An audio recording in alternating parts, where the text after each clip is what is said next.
नीति आयोग की पहली बैठक विच प्रधानमंत्री नरेंद्र मोदी ने जन धन योजना की सफलता की गल कही है। उन्होंने जन धन योजना और स्वच्छ भारत अभियान को सफल करार दिता है कहा है कि यह राज्य सरकार के सहयोग वालों ही संभव हो पाया है। ये जानकारी वित्त मंत्री अरुण जेटली ने दी है। जेटली ने कहा है कि पीएम चाहते हैं कि आर्थिक गतिविधियां राज्यों में होण अते राज्यों के लिए इस दे विच लचीलापन भी रहे। नीति आयोग की बैठक दे विच बजट 2015 उत्ते कोई चर्चा नहीं हुई। वित्त मंत्री नूं इसनूं बेहद लाभदायक मीटिंग दस्सिया। उन्होंने राज्यों को ज़्यादातर ताकतवर करने की गल कही। नीति आयोग की बैठक दे विच फैसला लिया गया कि 3 सब ग्रुप बनाए जाएंगे। मैंबरां दा ऐलान मुख्यमंत्रियों की सिफारिश बाद होवेगा। नीति कमीशन के सब ग्रुप दे विच मुख्यमंत्री भी होणगे। प्रधानमंत्री ने आयोग की मीटिंग विच सब तो पहला अपनी गल रखी। इस दे बाद सारे मुख्यमंत्रियों ने विचार पेश किए। प्रधानमंत्री ने ग्रोथ, इन्वेस्टमेंट, जॉब्स, डिजिटलाइजेशन नूं मुढ़ली सूची विच दस्सिया।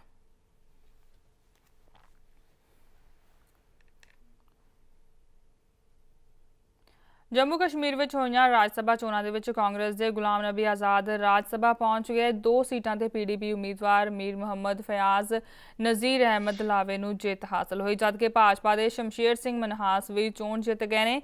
आज़ाद की जित की आज़ाद विधायक इंजीनियर अब्दुल रशीद अते मुहम्मद हाकिम यासीन ने मुख्य भूमिका निभाई। भाजपा ते पीडीपी ने मिल के राज सभा चोण लड़ी, जबकि कांग्रेस अते नैशनल कॉन्फ्रेंस ने गठजोड़ विच चोण लड़ी। चोणां दे विच एक सीट ते आज़ाद विधायक की भूमिका अहम रही। पहली सीट ते पीडीपी उम्मीदवार मीर मुहम्मद फयाज ने 56 वोट हासिल करके नेका दे सयाद अहमद किचलू नूं हराया। उधर राज सभा की दूजी सीट के मुकाबले विच भाजपा के शमशेर सिंह मनहास ने नैशनल कॉन्फ्रेंस के नासिर असलम वानी नूं हराया। तीसरी सीट ते पीडीपी उम्मीदवार नज़ीर अहमद लावे 29 वोटां नाल जित दर्ज करने विच कामयाब रहे, जबकि चौथी सीट ते कांग्रेस उम्मीदवार आज़ाद चोण जित गए ने। This is not my success, this is the success of the secularism of India and secularism of Jammu Kashmir, and it would have not possible had National Conference would have not supported us, had Mr. Targami and my Mr. Yasin and Mr. Engineer not supported me. So I thank on my behalf and we will defeat any communal alliance in the state in coming future.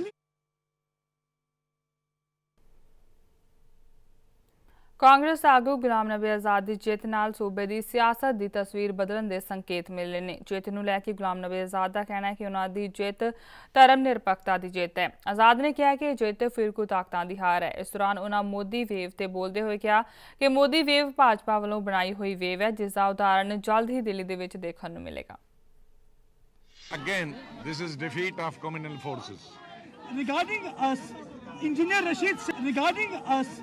Engineer Rashid saying that it was a U-turn by the Congress, that all of a sudden you think that that was a mistake, that bottle remains not being... Well, I think let us not go into these things. Let us see at the moment that the downfall of the BJP has started from the head, that is Kashmir, and subsequently another little below the head, that is Delhi, and then it will percolate down below to the south. You think Modi wave is waning? There was no Modi wave. Delhi चोणां दे exit poll विच Aam Aadmi party नूं lead मिली है, पर भाजपा ते उसकी भाईवाल party श्रोमणी अकाली दल नूं इह रास नहीं आ रहा। पंजाब के उप मुख्यमंत्री अते श्रोमणी अकाली दल के प्रधान सुखबीर सिंह बादल ने एग्जिट पोल की सटीकता नूं लैके सवाल चुक्या है। एग्जिट पोल आपनूं सारिਆਂ ਨੂੰ पता होना है, ਜਦੋਂ पंजाब का एग्जिट पोल सी उदों कांग्रेस ਨੂੰ ਜਿਤਾਉਂਦੇ ਸੀ, ਰਿਜ਼ਲਟ ਆਇਆ ਕਿ ਆਪਾਂ ਜਿੱਤੇ। ਜਦੋਂ 3 ਕਾਰਨਰ ਕੰਟੈਸਟ ਹੋ ਜਾਂਦਾ ਹੈ ਉਦੋਂ एग्जिट पोल की एक्यूरेसी बहुत घट जाती है। जे 1-to-1 इलैक्शन होए फिर थोड़ा वो एक्यूरेसी बढ़ती है, जो 3 कॉर्नर हो जाए then it becomes very difficult. जो 3 कॉर्नर कंटैसट हो जाए उदों एग्जिट पोल की एक्यूरेसी बहुत घट जाती है। थोड़ा सामने धूरी इलैक्शन है जिथे आम आदमी पार्टी का 35,000 की लीड आई सी, वो देख लो रिजल्ट। इस तो पहले अपने बाई इलैक्शन होए है और अपने इतने तलवंडी साहब वो भी तुसीं देखिया रिजल्ट की होया। दिल्ली च कमी कित्थे रह गई है, मतलब ਹਾਲੇ ਕਮੀ ਤਾਂ ਰਿਜ਼ਲਟ ਆਏ ਨਹੀਂ, ਪਹਿਲੀ ਕਮੀ ਕਹੀ ਇਹਨਾਂ ਟੈਲੀਵਿਜ਼ਨ ਦਾ ਸਾਰਾ ਕੁਝ ਸਹੀ ਥੋੜ੍ਹੀ ਹੁੰਦਾ।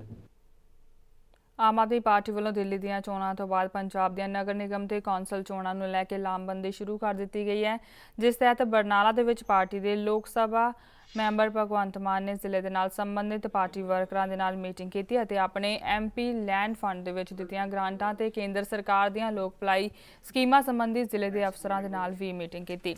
ਇਸ ਮੌਕੇ ਉਹਨਾਂ ਦਿੱਲੀ ਦੇ ਵਿੱਚ ਆਮ ਆਦਮੀ ਪਾਰਟੀ ਦੀ ਜਿੱਤ ਨੂੰ ਯਕੀਨੀ ਦੱਸਿਆ। ਪਾਰਟੀ ਵੱਲੋਂ ਪੰਜਾਬ ਦੀਆਂ ਆਉਣ ਵਾਲੀਆਂ ਹਰ ਚੋਣਾਂ ਦੇ ਵਿੱਚ ਫਤਿਹ ਹਾਸਲ ਕਰਨ ਦੀ ਗੱਲ ਕਹੀ ਗਈ।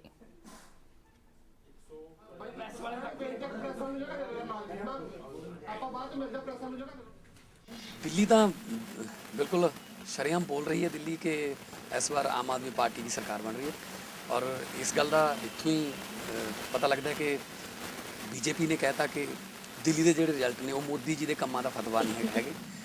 हालांकि दिल्ली के जगह जगह बोर्ड लगे ने चलो दिल्ली मोदी के साथ, तो जे दिल्ली मोदी के साथ नहीं जाती तो फिर फतवा किनू गया। फिर इस तरह दी गल्लां जिहड़ियां हवाई किले ने इस तरह बनाने इत्थों सिद्ध होंदा कि उन्होंने मानसिकता की है। तो बिना कोई सोचे समझे कह देंगे वो तो कहते सी कैलीफोर्निया बना देंगे, वो तो कहते सी हर बेरोजगार 1000 रुपये भत्ता मिलिया करूगा। सो ये जिहड़े शेख चिली के सुपने ने वो दिखा रहे हैं, पर पंजाब की जनता जी समझ गई। पंजाब तो पहले दिल्ली की जनता ही समझा दूगी। ਅੰਮ੍ਰਿਤਸਰ ਦੇ ਫਤਿਹਗੜ੍ਹ ਚੂੜੀਆਂ ਬਾਈਪਾਸ ਉੱਤੇ ਬਾਬਾ ਦੀਪ ਸਿੰਘ ਐਵੇਨਿਊ ਦੇ ਇੱਕ ਉਸਾਰੀ ਅਧੀਨ ਮਕਾਨ ਦੇ ਵਿੱਚ 30 ਸਾਲਾ ਅਣਪਛਾਤੀ ਔਰਤ ਦੀ ਲਾਸ਼ ਮਿਲੀ ਹੈ। ਇਸ ਘਟਨਾ ਦੀ ਜਾਣਕਾਰੀ ਉਸ ਵੇਲੇ ਮਿਲੀ ਜਦੋਂ ਉੱਥੇ ਖੇਡ ਰਹੇ ਕੁਝ ਬੱਚਿਆਂ ਨੇ ਲਾਸ਼ ਨੂੰ ਦੇਖਿਆ।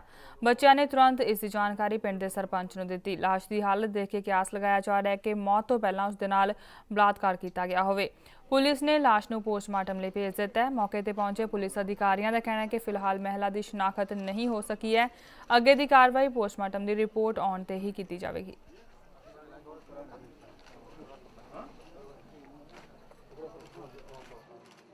यहाँ पे फतेहगढ़ चूड़िया बाईपास पे ताज पैलेस है, उसके नज़दीक एक कच्चा मकान बना, मतलब मकान का काम चल रहा है। वहाँ पे एक 30 साल की लेडी की डेड बॉडी मिली है। अभी उसकी शिनाख्त नहीं हो पाई है। इसके पोस्टमार्टम करने के बाद ही मौत का कारण पता चल सकता है और बाकी पुलिस कार्रवाई जारी है। नहीं, इसके पोस्टमार्टम रिपोर्ट और जो बाकी गायनेकोलॉजिस्ट हम रिपोर्ट लेंगे कि जो स्वाब से उसका रेप हुआ है या और कुछ हुआ है, वो तो आफ्टर पोस्टमार्टम इन्वेस्टिगेशन पता चलेगा। अभी तक क्या कार्रवाई हुई है? अभी हम इस डेड बॉडी को यहाँ से भी पोस्टमार्टम के लिए लेके जाते हैं और उसके बाद ही जो पुलिस कार्रवाई होगी। ਸਵਾਈਨ ਫਲੂ ਨੇ ਅੰਮ੍ਰਿਤਸਰ ਦੇ ਗੁਰੂ ਨਾਨਕ ਦੇਵ ਹਸਪਤਾਲ ਵਿੱਚ ਦਾਖਲ ਇੱਕ ਹੋਰ ਮਰੀਜ਼ ਦੀ ਜਾਨ ਲੈ ਲਈ ਹੈ। ਮ੍ਰਿਤਕ ਦੇ ਪਰਿਵਾਰਕ ਮੈਂਬਰਾਂ ਨੇ ਹਸਪਤਾਲ ਪ੍ਰਸ਼ਾਸਨ ਤੇ ਲਾਪਰਵਾਹੀ ਦੇ ਦੋਸ਼ ਲਗਾਏ ਨੇ। ਸਵਾਈਨ ਫਲੂ ਦੇ ਨਾਲ ਗ੍ਰਸਤ ਮਰੀਜ਼ ਕੁਲਵਿੰਦਰ ਸਿੰਘ ਦੀ ਅੰਮ੍ਰਿਤਸਰ ਦੇ ਗੁਰੂ ਨਾਨਕ ਦੇਵ ਹਸਪਤਾਲ ਵਿੱਚ ਮੌਤ ਹੋ ਗਈ ਹੈ। ਕੁਲਵਿੰਦਰ ਸਿੰਘ ਦੀ ਮੌਤ ਤੋਂ ਬਾਅਦ ਉਸ ਦੇ ਰਿਸ਼ਤੇਦਾਰਾਂ ਨੇ ਹਸਪਤਾਲ ਪ੍ਰਸ਼ਾਸਨ ਤੇ ਦੋਸ਼ ਲਗਾਏ ਨੇ। ਉਹਨਾਂ ਦੇ ਮੁਤਾਬਕ ਹਸਪਤਾਲ ਦੇ ਵਿੱਚ ਦਾਖਲ ਸਵਾਈਨ ਫਲੂ ਦੇ ਮਰੀਜ਼ਾਂ ਨੂੰ ਮੁਫਤ ਦਵਾਈਆਂ ਅਤੇ ਇਲਾਜ ਉਪਲਬਧ ਕਰਵਾਇਆ ਜਾ ਰਿਹਾ ਹੈ, ਪਰ ਕੁਲਵਿੰਦਰ ਸਿੰਘ ਦੇ ਇਲਾਜ ਦੇ ਵਿੱਚ ਪੂਰਾ ਖਰਚਾ ਉਹਨਾਂ ਨੇ ਖੁਦ ਕੀਤਾ ਹੈ। ਉਹਨਾਂ ਨੇ ਦੱਸਿਆ ਕਿ ਕੁਲਵਿੰਦਰ ਸਿੰਘ ਦੇ ਟੈਸਟ PGI ਵਿੱਚ ਭੇਜੇ ਗਏ ਸਨ, ਪਰ 5 ਦਿਨ ਬਾਅਦ ਉਹਨਾਂ ਨੂੰ ਇਹ ਕਿਹਾ ਗਿਆ ਕਿ ਉਹ ਟੈਸਟ ਨਹੀਂ ਹੋਏ, ਜਿਸ ਤੇ ਉਹਨਾਂ ਦੇ ਟੈਸਟ ਅੰਮ੍ਰਿਤਸਰ ਵਿੱਚ ਕਰਾਏ ਗਏ ਨੇ। ਇਸ ਤੋਂ ਇਲਾਵਾ ਕੁਲਵਿੰਦਰ ਸਿੰਘ ਨੂੰ ਵੈਂਟੀਲੇਟਰ ਤੇ ਰੱਖਿਆ ਗਿਆ ਸੀ। ਬਿਜਲੀ ਚਲੀ ਜਾਣ ਤੋਂ ਬਾਅਦ ਵੈਂਟੀਲੇਟਰ ਔਨ ਹੀ ਨਹੀਂ ਹੋਇਆ, ਜਿਸ ਦਾ ਹਸਪਤਾਲ ਪ੍ਰਸ਼ਾਸਨ ਨੇ ਕੋਈ ਨੋਟਿਸ ਨਹੀਂ ਲਿਆ ਅਤੇ ਉਸ ਦੀ ਮੌਤ ਹੋ ਗਈ। ਇੰਨਾ ਹੀ ਨਹੀਂ, ਜੋ ਟੈਸਟ ਹਸਪਤਾਲ ਵਿੱਚ ਕਰਾਏ ਜਾਣੇ ਸਨ, ਲੈਬ ਟੈਕਨੀਸ਼ੀਅਨ ਨੇ ਇਹ ਕਹਿ ਕੇ ਟੈਸਟ ਕਰਨ ਤੋਂ ਮਨਾ ਕਰ ਦਿੱਤਾ ਕਿ ਉਸ ਦੇ ਕੋਲ ਟੈਸਟ ਕਰਨ ਦੇ ਲਈ ਕੈਮੀਕਲ ਨਹੀਂ ਨੇ। ਪਹਿਲੇ ਚੰਡੀਗੜ੍ਹ ਭੇਜੀ ਹੈ ਜੀ, ਵਾਪਸ ਆ ਗਈ, ਸਾਡੇ ਕੋਲ ਕਿੱਟ ਨਹੀਂ ਹੈਗੀ। ਫਿਰ ਸਵੇਰੇ ਇੱਥੋਂ ਕਰਵਾਈ ਹੈ। ਜੇ ਤੁਸੀਂ ਅੱਜ ਇੱਥੋਂ ਕਰਵਾਉਂਦੇ ਪਏ ਜੇ 5 ਦਿਨ ਪਹਿਲੇ ਕਿਉਂ ਨਹੀਂ ਇੱਥੋਂ ਕਰਵਾਈ? ਵੈਂਟੀਲੇਟਰ ਮਸ਼ੀਨ ਤੁਸੀਂ ਉੱਪਰ ਜਾ ਕੇ ਵੇਖੋ, ਠੁੱਡੇ ਮਾਰ ਮਾਰ ਕੇ ਚਲਾਉਂਦੇ ਪਏ ਨੇ। ਵੈਂਟੀਲੇਟਰ ਮਸ਼ੀਨ ਨਹੀਂ ਚੱਲਦੀ ਪਈ, ਬੱਤੀ ਗਈ ਹੈ, ਵੈਂਟੀਲੇਟਰ ਮਸ਼ੀਨ ਬੰਦ ਹੋ ਗਈ, ਦੁਬਾਰਾ ਚੱਲਣੀ ਨਹੀਂ। ਉਸੇ ਟਾਈਮ ਮੇਰੇ ਸਾਹ ਖਤਮ ਹੋ ਗਏ ਨੇ। ਇੱਕ ਪੇਸ਼ੈਂਟ ਨੂੰ ਤੁਸੀਂ ਵੈਂਟੀਲੇਟਰ ਤੇ ਲਾਇਆ ਹੋਇਆ ਵਾ, ਪਤਾ ਵੀ ਹੈ ਕਿ ਇਹਦੇ ਸਾਹ ਆਕਸੀਜਨ ਤੋਂ ਬਗੈਰ ਖਤਮ ਹੋ ਜਾਂਦੇ ਨੇ। ਮਸ਼ੀਨਾਂ ਠੁੱਡੇ ਮਾਰ ਮਾਰ ਕੇ ਚਲਾਉਂਦੇ ਪਏ ਜੇ। ਵੇਖੋ ਆਹ ਕਰਤੂਤਾਂ ਹੈਗੀਆਂ ਨੇ। ਦੀ ਮਸ਼ੀਨ ਬੰਦ ਹੋ ਗਈ, ਉਹਨੂੰ ਪੈਰ ਮਾਰਦੇ ਨੇ, ਫਿਰ ਠੁੱਡੇ ਮਾਰ ਕੇ ਚਲਾਉਂਦੇ ਪਏ ਨੇ ਉਹਨੂੰ। ਅਸੀਂ ਮੰਗ ਕੀ ਕਰਨੀ ਹੈ ਨਾ ਕੁੜੀਆਂ ਕੀ ਹੈਗਾ ਜੀ? ਦੱਸੋ ਪਹਿਲੇ ਇੱਥੇ ਕਰਦੇ ਪਏ ਕਹਿੰਦੇ ਜੀ ਫ੍ਰੀ ਆਫ ਕਾਸਟ ਦੀ ਦਵਾਈ ਹੈਗੀ ਹੈ। ਸਾਰੀ ਦਵਾਈ ਅਸੀਂ ਬਾਜ਼ਾਰੋਂ ਲਿਆਂਦੀ ਹੈਗੀ ਹੈ। ਨਈਅਰ ਹਸਪੀਟਲ ਤੋਂ ਟੈਸਟ ਕਰਵਾਏ ਜੀ। ਇੱਥੋਂ ਮੈਨੂੰ ਲਿਖ ਕੇ ਦਿੱਤੀ ਦਵਾਈ ਕਿ ਤੁਸੀਂ ਖੂਨ ਟੈਸਟ ਕਰਵਾ ਕੇ ਲਿਆਓ। मैंने लैब च गया, मैं कहते साढ़े कोई कैमिकल नहीं है जी टेस्ट करने वाला। 20 दिन बाद है मैं कहा स्वाइन फ्लू का मरीज है, वो वास्ते एमरजेंसी होंगी है। ਜੀ ਸਾਡੇ ਕੋਲ ਨਹੀਂ ਹੈਗਾ, ਤੁਸੀਂ ਉੱਥੇ ਮੈਡੀਕਲ ਕਾਲਜ ਆ, ਉਹਨਾਂ ਨੇ ਅਫਸਰਾਂ ਨਾਲ ਗੱਲ ਕਰੋ।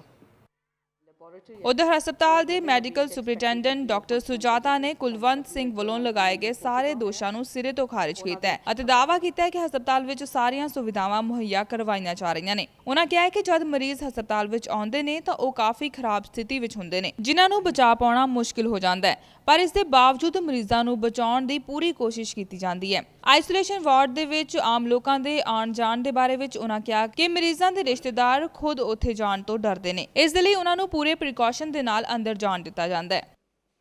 ਸਵਾਈਨ ਫਲੂ ਦੀ ਅਸੀਂ ਇੱਕ ਸੈਪਰੇਟ ਵਾਰਡ ਬਣਾਈ ਹੋਈ ਹੈ, ਠੀਕ ਹੈ। ਵਾਰਡ ਵਿੱਚ ਜੋ ਉਹਨਾਂ ਦੇ ਵਾਸਤੇ, ਉਹਨਾਂ ਦੇ ਪੇਸ਼ੈਂਟਸ ਦੀ ਮੈਨੇਜਮੈਂਟ ਵਾਸਤੇ ਜਿੰਨੀ ਵੀ ਜ਼ਰੂਰੀ ਚੀਜ਼ਾਂ ਚਾਹੀਦੀਆਂ ਅਸੀਂ ਉਹ ਸਾਰੀਆਂ ਪ੍ਰੋਵਾਈਡ ਕੀਤੀਆਂ ਹੋਈਆਂ।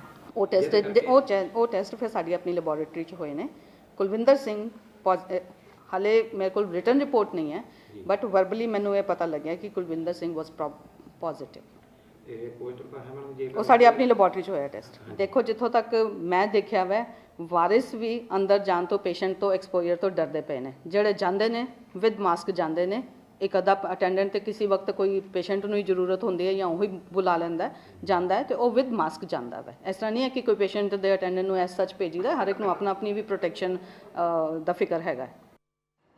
ਗੁਰੂ ਨਾਨਕ ਦੇਵ ਹਸਪਤਾਲ ਦੇ ਵਿੱਚ ਹੁਣ ਤੱਕ 7 ਮਰੀਜ਼ ਦਾਖਲ ਹੋਏ ਸਨ, ਜਿਸ ਵਿੱਚ 5 ਦੀ ਮੌਤ ਹੋ ਚੁੱਕੀ ਹੈ, ਜਦਕਿ 6ਵੇਂ ਮਰੀਜ਼ ਦੀ ਹਾਲਤ ਕਾਫੀ ਖਰਾਬ ਹੈ। ਇਸ ਤੋਂ ਇਲਾਵਾ ਇੱਕ ਹੋਰ ਮਰੀਜ਼ ਦੀ ਹਾਲਤ ਵਿੱਚ ਸੁਧਾਰ ਵੀ ਦੇਖਿਆ ਜਾ ਰਿਹਾ ਹੈ। ਅੰਮ੍ਰਿਤਸਰ ਤੋਂ ਰਾਜਨ ਗੋਸਾਈ ਨਾਲ Kaumita Minhas, DN night news.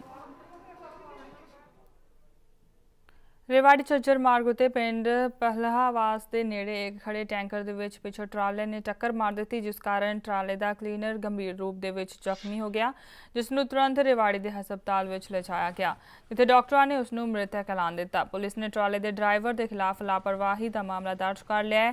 ਦੱਸਿਆ ਜਾ ਰਿਹਾ ਹੈ ਕਿ ਟਰਾਲੇ ਦੇ ਪਿੱਛੇ ਇੱਕ ਕਾਰ ਵੀ ਆ ਰਹੀ ਸੀ ਜੋ ਨੁਕਸਾਨੀ ਗਈ ਅਤੇ ਇਸ ਵਿੱਚ ਬੈਠੇ ਲੋਕਾਂ ਨੂੰ ਵੀ ਮਾਮੂਲੀ ਸੱਟਾਂ ਲੱਗੀਆਂ ਨੇ।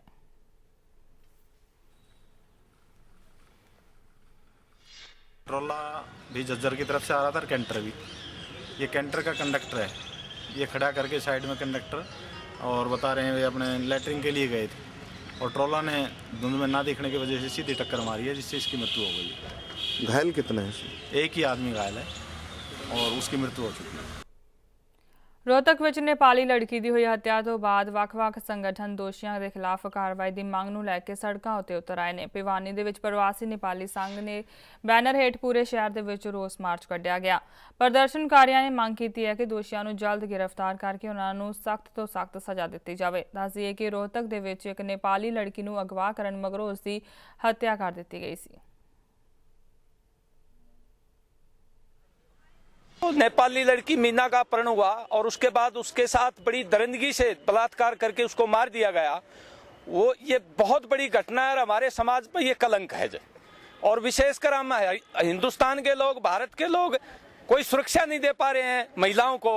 इसके लिए हम सरकार का विरोध करते हैं और पुलिस प्रशासन का विरोध करते हैं और ये कहना चाहते हैं कि पुलिस प्रशासन शिकायत करने के बाद भी अगर मुस्तैदी से काम करता तो इस बच्ची को बचाया जा सकता था, लेकिन उन्होंने कार्रवाई नहीं की।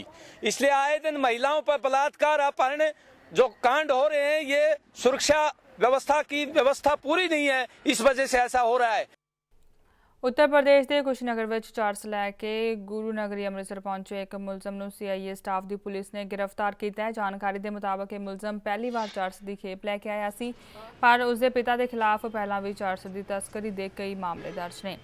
CIA स्टाफ के मुखी गुरमिंदर सिंह ने दस्सिया कि फिलहाल मुलजम तो पुछगिछ की जा रही है।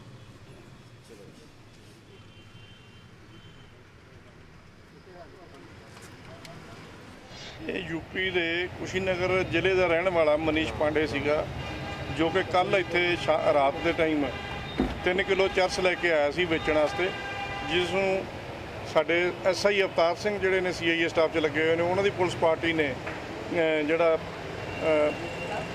गवाल मंडी चौंक दी जिहड़ी लाइटां कोलों उन्होंने फड़ के गिरफ्तार किया तो उहदे कोलों 3 किलो चरस जिहड़ी है बरामद की है। ये पहली बारी लैके आया। इहदा पहला जिहड़ी मुढ़ली पुछगिछ है उदों ये पता लग्या भी पहला इहदा प्यो भी यही काम करदा सी ते उस तो बाद हुण ये पहली बारी ये लैके आया सी। इहने अगों गाहक तलाश करके फिर दोबारा भी आउणा सी, पर पहली बारी च इत्थे आके जिहड़ा फड़िया गया तो 3 किलो चरस इहदे कोल बरामद हुई है। ਬਰਨਾਲਾ ਪਟਿਆਲਾ ਨੈਸ਼ਨਲ ਹਾਈਵੇ ਉੱਪਰ ਲੱਖਾਂ ਕਰੋੜਾਂ ਰੁਪਏ ਖਰਚ ਕਰਨ ਅਤੇ ਵਿਕਾਸ ਦੇ ਕਾਰਜਾਂ ਦੇ ਕੀਤੇ ਜਾਂਦੇ ਦਾਅਵੇ ਅਸਲੀਅਤ ਤੋਂ ਬਹੁਤ ਦੂਰ ਜਾਪਦੇ ਨੇ।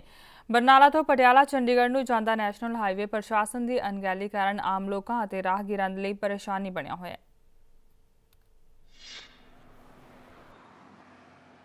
ਬਰਨਾਲਾ ਨੂੰ ਪਟਿਆਲਾ ਅਤੇ ਚੰਡੀਗੜ੍ਹ ਨਾਲ ਜੋੜਨ ਵਾਲਾ ਮੁੱਖ ਨੈਸ਼ਨਲ ਹਾਈਵੇ ਬਰਨਾਲਾ ਪ੍ਰਸ਼ਾਸਨ ਦੀ ਲਾਪਰਵਾਹੀ ਕਾਰਨ ਖਸਤਾ ਬਣਦਾ ਜਾ ਰਿਹਾ ਹੈ। ਬਰਨਾਲਾ ਸ਼ਹਿਰ ਦੇ ਵਿੱਚ ਆਉਂਦੇ ਰਾਹਗੀਰਾਂ ਦਾ ਸਵਾਗਤ ਹਾਈਵੇ ਉੱਪਰ ਖੜਾ ਗੰਦਾ ਪਾਣੀ ਕਰਦਾ ਹੈ।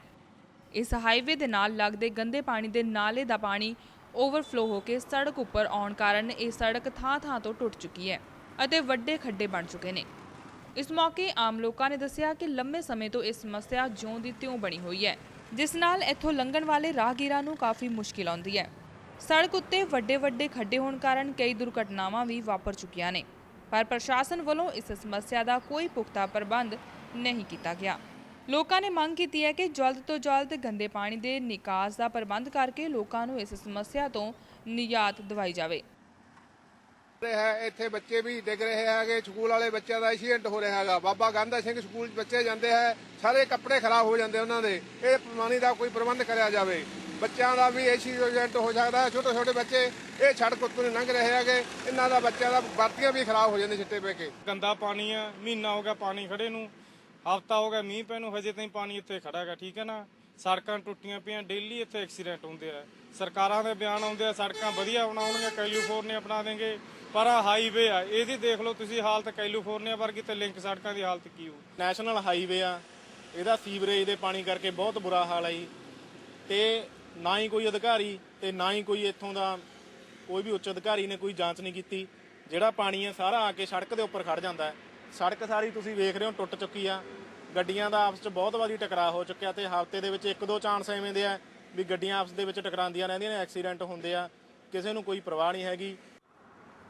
ਇਸ ਸੰਬੰਧੀ ਜਦ ਨਗਰ ਕੌਂਸਲ ਦੇ ਕਾਰਜ ਸਾਧਕ ਅਫਸਰ ਦੇ ਨਾਲ ਗੱਲਬਾਤ ਕੀਤੀ ਗਈ ਤਾਂ ਉਹਨਾਂ ਸਮੱਸਿਆ ਦੇ ਹੱਲ ਦਾ ਭਰੋਸਾ ਦਿੰਦਿਆਂ ਕਿਹਾ ਕਿ ਇਸ ਸੰਬੰਧੀ ਨੈਸ਼ਨਲ ਹਾਈਵੇ ਦੇ ਅਧਿਕਾਰੀਆਂ ਦੇ ਨਾਲ ਗੱਲਬਾਤ ਕੀਤੀ ਜਾ ਰਹੀ ਹੈ ਅਤੇ ਛੇਤੀ ਹੀ ਲੋਕਾਂ ਦੀ ਇਹ ਮੁਸ਼ਕਿਲ ਹੱਲ ਕਰ ਦਿੱਤੀ ਜਾਵੇਗੀ।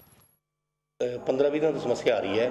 ਨਗਰ ਕੌਂਸਲ ਆਪਣਾ ਪਾਣੀ ਟੈਂਕਰ ਉੱਥੇ ਲਗਾ ਕੇ ਡੇਲੀ ਭਰਾ ਰਹੀ ਹੈ ਤੇ ਇਸ ਸੰਬੰਧ ਵਿੱਚ ਪਰਮਾਨੈਂਟ ਹੱਲ ਕੱਢਣ ਲਈ ਨੈਸ਼ਨਲ ਹਾਈਵੇ ਨਾਲ ਵੀ ਤੇ ਕੋਲੋਨਾਈਜ਼ਰ ਨਾਲ ਵੀ ਸਾਰੇ ਪਾਸੇ ਸੰਪਰਕ ਕੀਤਾ ਜਾ ਰਿਹਾ ਹੈ ਤੇ ਜਲਦੀ ਇਸ ਸਮੱਸਿਆ ਦਾ ਹੱਲ ਕੱਢ ਲਿੱਤਾ ਜਾਊ। ਜੇਕਰ ਨੈਸ਼ਨਲ ਹਾਈਵੇਜ਼ ਦੀ ਇਹ ਦੁਰਦਸ਼ਾ ਹੈ ਤਾਂ ਸ਼ਹਿਰ ਵਿਚਲੇ ਰੋਡ ਦੀ ਕੀ ਹਾਲਤ ਹੋਵੇਗੀ, ਇਸ ਦਾ ਅੰਦਾਜ਼ਾ ਸਹਿਜ ਹੀ ਹੋ ਜਾਂਦਾ ਹੈ। ਲੋੜ ਹੈ ਸੜਕ ਦੀ ਸਹੀ ਸੰਭਾਲ ਦੀ ਤਾਂ ਜੋ ਆਮ ਰਾਹਗੀਰਾਂ ਅਤੇ ਲੋਕਾਂ ਦੀਆਂ ਮੁਸ਼ਕਿਲਾਂ ਨੂੰ ਦੂਰ ਕੀਤਾ ਜਾ ਸਕੇ। ਬਰਨਾਲਾ ਤੋਂ ਕਮਲਜੀਤ ਸੰਧੂ ਨਾਲ Kaumita Minhas, day and night news. Sangrur ਦੇ ਲਹਿਰਾਗਾਗਾ ਦੇ ਵਿੱਚ ਨਸ਼ਿਆਂ, ਭਰੂਣ ਹੱਤਿਆ ਅਤੇ ਸਮਾਜਿਕ ਬੁਰਾਈਆਂ ਦੇ ਖਿਲਾਫ ਲੜਕਿਆਂ ਨੇ ਇੱਕ ਰੈਲੀ ਕੱਢੀ। ਰੈਲੀ ਨੂੰ ਪੰਜਾਬ ਦੀ ਸਾਬਕਾ ਮੁੱਖ ਮੰਤਰੀ ਰਜਿੰਦਰ ਕੌਰ ਭੱਠਲ ਨੇ ਹਰੀ ਝੰਡੀ ਦਿੱਤੀ। ਇਸ ਰੈਲੀ ਰਾਹੀਂ ਲੜਕਿਆਂ ਨੇ ਸਮਾਜ ਨੂੰ ਸਮਾਜਿਕ ਬੁਰਾਈਆਂ ਤੋਂ ਦੂਰ ਰਹਿਣ ਲਈ ਪ੍ਰੇਰਿਤ ਕੀਤਾ। ਇਸ ਮੌਕੇ ਲੜਕੀਆਂ ਨੇ ਸਮਾਜਿਕ ਬੁਰਾਈਆਂ ਦੇ ਖਿਲਾਫ ਬੈਨਰ ਹੱਥਾਂ ਵਿੱਚ ਫੜੇ ਹੋਏ ਸਨ।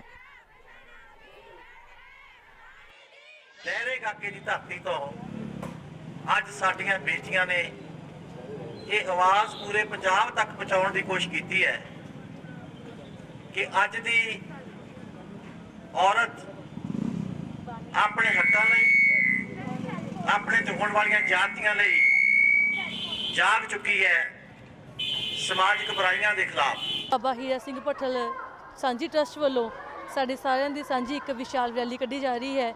ਅਸੀਂ ਸਾਰੇ ਹੀ ਦੇਖਦੇ ਹਾਂ ਕਿ ਅੱਜ ਸਮਾਜ ਦੇ ਵਿੱਚ ਕਿੰਨੀਆਂ ਬੁਰਾਈਆਂ ਦਾ ਬੋਲਬਾਲਾ ਹੈ, ਜਿਵੇਂ ਕਿ ਨਸ਼ਿਆਂ ਦੇ ਉੱਪਰ, ਭਰੂਣ ਹੱਤਿਆ ਦੇ ਉੱਪਰ। ਜੇ ਦੇਖਿਆ ਜਾਵੇ ਤਾਂ ਅੱਜ ਦੀ ਨੌਜਵਾਨ ਪੀੜ੍ਹੀ ਨੂੰ ਇਹਨਾਂ ਤੋਂ ਅਗਾਂਹ ਵਧੂ ਜੇ ਅਸੀਂ ਦੇਸ਼ ਦੀ ਜਾਂ ਮੁਲਕ ਦਾ ਵਿਕਾਸ ਕਰਨਾ ਹੈ ਤਾਂ ਇਹਨਾਂ ਚੀਜ਼ਾਂ ਨੂੰ ਸਾਨੂੰ ਆਪਣਾ ਖਹਿੜਾ ਛੁਡਾਉਣਾ ਪਵੇਗਾ। ਇਹ ਸਾਡੇ ਕਾਲਜ ਵੱਲੋਂ ਬਹੁਤ ਵੱਡਾ ਉਪਰਾਲਾ ਕੀਤਾ ਗਿਆ ਹੈ। ਕਹਿੰਦਾ ਭਾਵ ਸਾਰੇ ਸਮਾਜ ਨੂੰ ਅਸੀਂ ਇਹ ਸੇਧ ਦੇ ਰਹੇ ਹਾਂ ਵੀ ਧੀਆਂ ਨੂੰ ਵੀ ਸਤਿਕਾਰ ਕਰੋ, ਉਹਨਾਂ ਨੂੰ ਪੁੱਤਰਾਂ ਦੇ ਬਰਾਬਰ ਸਮਝੋ। ਅੱਜ ਧੀ ਘੱਟ ਨਹੀਂ ਹੈਗੀ, ਬਹੁਤ ਦੂਰ ਤੱਕ ਹਰੇਕ ਜਗ੍ਹਾ ਤੇ ਹਰੇਕ ਮੁਕਾਮ ਤੇ ਅੱਜ ਧੀ ਸਭ ਤੋਂ ਉੱਚਾ ਦਰਜਾ ਪ੍ਰਾਪਤ ਕਰ ਰਹੀ ਹੈ। ਉਧਰ ਜੰਮੂ ਦੇ ਕਠੂਆ ਵਿੱਚ ਨਸ਼ਾ ਵਿਰੋਧੀ ਅਭਿਆਨ ਤਹਿਤ ਜ਼ਿਲ੍ਹਾ ਪੁਲਿਸ ਵੱਲੋਂ ਐਂਟੀ ਡਰੱਗਸ ਰੈਲੀ ਦਾ ਆਯੋਜਨ ਕੀਤਾ ਗਿਆ। ਜੰਮੂ ਜ਼ੋਨ ਦੇ ਆਈਜੀ ਰਾਜੇਸ਼ ਕੁਮਾਰ ਨੇ ਇਸ ਰੈਲੀ ਨੂੰ ਹਰੀ ਝੰਡੀ ਦੇ ਕੇ ਰਵਾਨਾ ਕੀਤਾ। ਰੈਲੀ ਦੇ ਵਿੱਚ ਸ਼ਾਮਲ ਵਿਦਿਆਰਥੀਆਂ ਨੇ ਪੈਦਲ ਮਾਰਚ ਕਰ ਸਮਾਜ ਨੂੰ ਨਸ਼ਾ ਮੁਕਤ ਬਣਾਉਣ ਦਾ ਸੰਦੇਸ਼ ਦਿੱਤਾ। ਇਸ ਮੌਕੇ ਪੁਲਿਸ ਅਧਿਕਾਰੀਆਂ ਨੇ ਨਸ਼ਿਆਂ ਦੇ ਕਾਰੋਬਾਰ ਕਰਨ ਵਾਲਿਆਂ ਤੇ ਸਖਤ ਕਾਰਵਾਈ ਦੀ ਗੱਲ ਕਹੀ।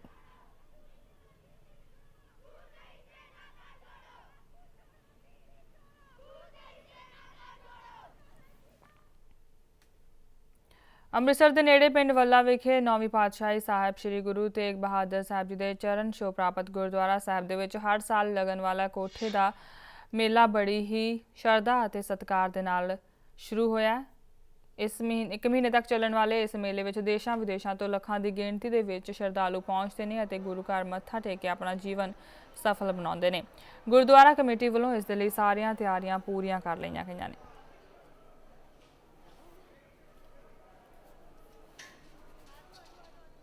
ਗੁਰੂ ਤੇਗ ਬਹਾਦਰ ਬਾਬਾ ਤੇਗਾ ਕਹਿ ਕੇ ਉਹਨਾਂ ਨੂੰ ਦੱਸਿਆ ਕਿ ਉੱਥੇ ਭੋਰੇ 'ਚ ਇੱਕ ਬਾਬਾ ਤੇਗਾ ਰਹਿੰਦਾ। ਜਦੋਂ ਬਾਬਾ ਤੇਗਾ ਜੀ ਨੂੰ ਉਹਨਾਂ ਨੇ 5 ਮੋਹਰਾਂ ਦੇ ਕੇ ਵਾਪਸ ਮੁੜ ਲੱਗੇ ਤੇ ਗੁਰੂ ਸਾਹਿਬ ਨੇ ਉਹਨਾਂ ਨੂੰ ਮੋਢਿਓਂ ਫੜ ਲਿਆ। ਉਹਨਾਂ ਨੇ ਕਿਹਾ ਕਿ ਤੁਸੀਂ 500 ਮੋਹਰ ਸੁੱਖ ਕੇ ਤੇ 5 ਮੋਹਰਾਂ ਚੜਾਉਣ ਲੱਗੇ ਜੇ। ਤੇ ਉਹਨਾਂ ਨੇ ਮੱਖਣ ਸ਼ਾਹ ਲਬਾਣੇ ਦਾ ਉਦੋਂ ਮਨ ਖੁਸ਼ ਹੋ ਗਿਆ। ਇਹਦੇ ਸਬੰਧ ਵਿੱਚ 6 ਫਰਵਰੀ ਨੂੰ ਗੁਰਦੁਆਰਾ ਕੋਠਾ ਸਾਹਿਬ ਵੱਲਾ ਦਾ ਮੇਲਾ ਸ਼ੁਰੂ ਹੋਇਆ, ਜੋ 10 ਮਾਰਚ ਤੱਕ ਚੱਲੇਗਾ। ਵਿਦੇਸ਼ਾਂ ਤੋਂ ਇਹ ਸੰਗਤ ਇੱਥੇ ਆ ਰਹੀ ਆ। ਬੁਲੇਟਿਨ ਵਿੱਚ ਫਿਲਹਾਲ ਇੰਨਾ ਹੀ। ਇਜਾਜ਼ਤ ਦਿਓ। ਧੰਨਵਾਦ।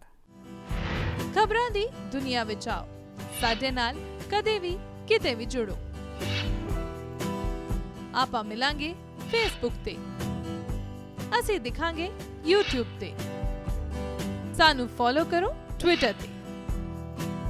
ਖਬਰਾਂ ਨਾਲ ਜੁੜੇ ਰਹੋ ਦਿਨ ਰਾਤ।